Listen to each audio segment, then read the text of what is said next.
is in Spartanburg, South Carolina, which in 2024 exported about 225,000 cars with an export value of more than $10 billion, the largest automotive exporter by value in the United States, BMW said. Cars exported from Spartanburg could be exposed to any retaliatory tariffs by the EU or other bodies. In addition, all the engines used in Spartanburg are imported and would be subject to Trump's 25% tariffs. Volvo, which imports 90% of its U.S. sales, see chart below, said, "We follow government rules and pay all required duties on all imported vehicles and on all parts as required by law," but that it was too soon to comment further. CEO Jim Rowan said earlier in March that Volvo was considering expanding output at its factory in South Carolina, which builds just two low-volume models, EX90 and Polestar 3 electric large SUVs, as part of a range of scenarios in reaction to tariffs.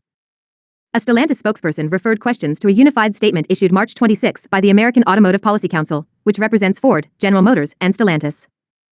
The group said it was committed to President Trump's vision of increasing automotive jobs and production in the U.S., but added it is critical that tariffs are implemented in a way that avoids raising prices for consumers, and that preserves the competitiveness of the integrated North American automotive sector.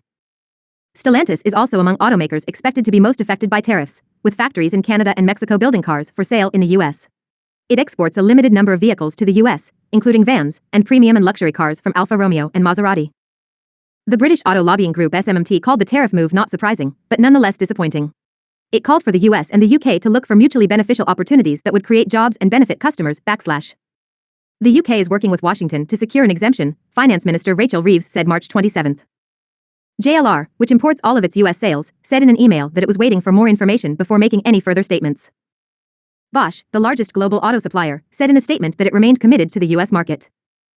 "We have confidence in the long-term potential of the North American market and are continuing to expand our business in the region," the statement said. European ministers called for retaliatory measures as well as negotiations.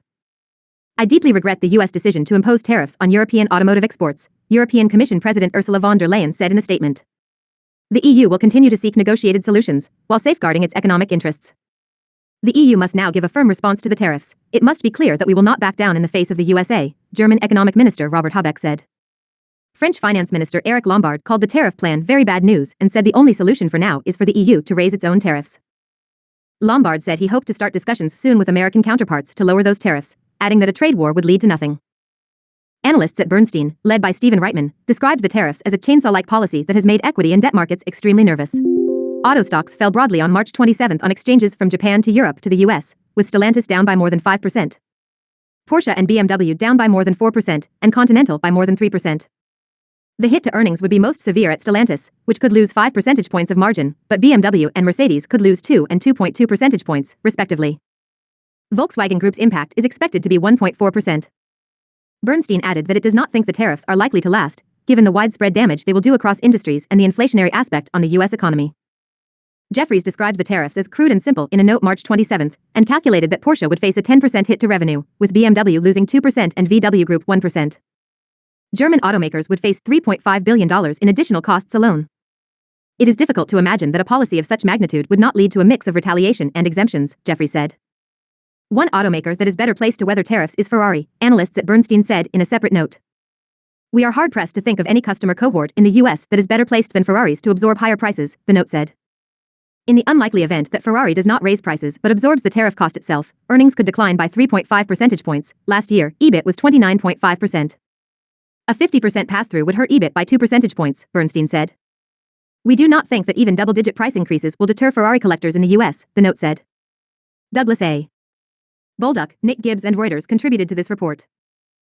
Title: Elon Musk is one of the few winners from Trump auto tariffs. Content: As the fallout from President Donald Trump's tariff plan starts to be clear, a harsh truth is emerging for the automotive industry. Among the many losers, Elon Musk's Tesla stands out as a clear winner. The electric vehicle maker has large factories in California and Texas that produce all the cars it sells in the U.S., insulating it to a greater degree from Trump's new levies on auto imports and key components. Major rivals from South Korea's Hyundai to Germany's Volkswagen Group and America's own General Motors, meanwhile, will soon face sharply higher costs. Read more, live updates on tariff news and impacts. There are very few winners, Sam Fiorani, Vice President of Global Vehicle Forecasting for Auto Forecast Solutions, said in a telephone interview. Consumers will be losers,